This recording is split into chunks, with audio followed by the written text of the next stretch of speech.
It all began innocently enough when Emily planned a bachelorette trip for her best friend Natalie in Miami. With a warm smile, she assured me it was just a quick getaway, 2 days of cocktails, beach fun, and celebrating Natalie's last moments as a single woman. But when Emily returned, something felt off. At first, I couldn't pinpoint it, but she was quieter than usual, distant, almost lost in thought. That evening, as we sat on the couch, her phone buzzed. She grabbed it quickly, let out a nervous laugh, and flipped it face down on the table. "Who was that?" I asked. Her response came too quickly, too casually. "Just someone from the trip." I could have pushed for more, but I brushed it off, convincing myself I was overthinking. Days passed, but Emily's behavior only grew stranger. She stayed up late, glued to her phone, scrolling endlessly. Our intimacy faded. She kept making excuses, saying she was tired or stressed. One night, I couldn't ignore it anymore. Standing in the doorway, arms crossed, I confronted her.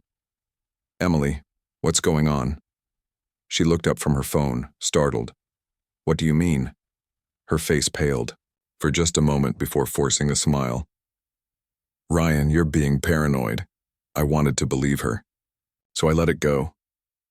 Then 2 days later, while getting ready to leave the house, I realized my car keys were missing.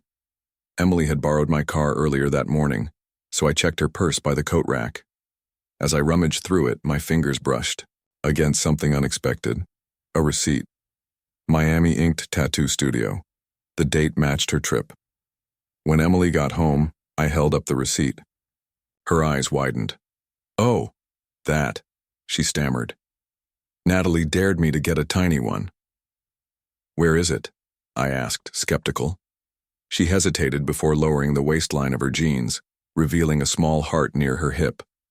At first it seemed innocent, but then I noticed something inside the heart, a tiny R. My stomach dropped. "What is this, Emily?" I asked, my voice firm. Her cheeks flushed, and she shifted uncomfortably. "It's for Ryan," she claimed with a nervous smile. "Just a cute gesture." I nodded slowly, though my gut screamed at me. The next day I called Natalie. Keeping my tone casual, I asked, "Hey, quick question. What's up with Emily's tattoo in Miami?" A pause. Then Natalie hesitated. Yeah, it was a wild night. She was pretty drunk. But Emily didn't drink much, and she wasn't the type to get inked on a whim. That night, doubt gnawed at me. When Emily stepped into the shower, her phone buzzed. I glanced at the screen.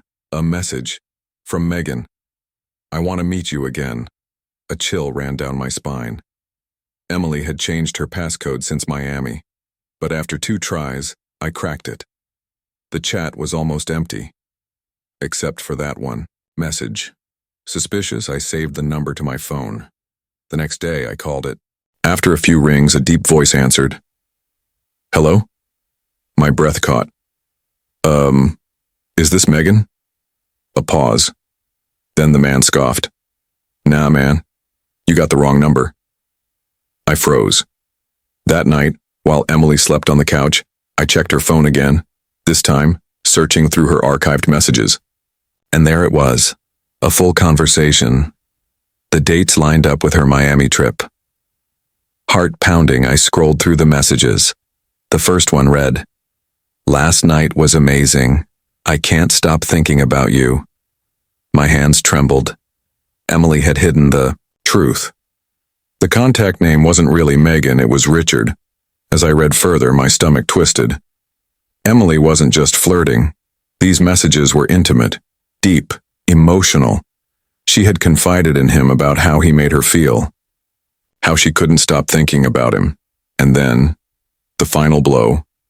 Emily had sent explicit photos and videos of them together. My vision blurred with anger. The betrayal was undeniable. The tattoo she claimed was for me. It had always been for him. My hands shook, but my mind was clear. I saved everything. The messages, the photos, the videos. Then, I deleted Richard's chat from her phone so she wouldn't know I had uncovered the truth. The next morning, I made an appointment with a lawyer. I wasn't wasting time. I needed to protect myself, my assets, my home, my future. The divorce process started immediately. I refused to let her take anything from me. That night I sat at the kitchen table drafting a single text, a message that would go out to everyone, friends, family, her loved ones. The truth deserved to be known. When Emily walked through the door, she smiled, until she saw the phone in my hand. "What's going on?" she asked, voice shaky. Without a word, I handed her the phone. She scrolled through the messages, her face draining of color. "Ryan, I can explain." I cut her off. "You've been lying to me this whole time." Tears welled in her eyes. "It was just a mistake. I was intoxicated. It didn't mean anything," I scoffed. "A mistake? You told him it was the best night of your life. You got a tattoo for him," she sobbed. "Please, Ryan, I'm so sorry." I stepped back, my voice cold. "You made your choices. Now you face the consequences." Panic flickered across her face. What do you mean?" "I filed for divorce," I said. "And now, everyone knows." Her expression collapsed into shock. "You can't," I shook my head. "No, Emily, you don't get to play the victim. This is on you." The fallout was swift. Her family saw the proof. My friends stood by me. The divorce was finalized quickly, and I made sure she left with nothing. Time passed. The pain dulled. The woman I thought I knew? She was gone. But I was stronger now, wiser, and most importantly, free.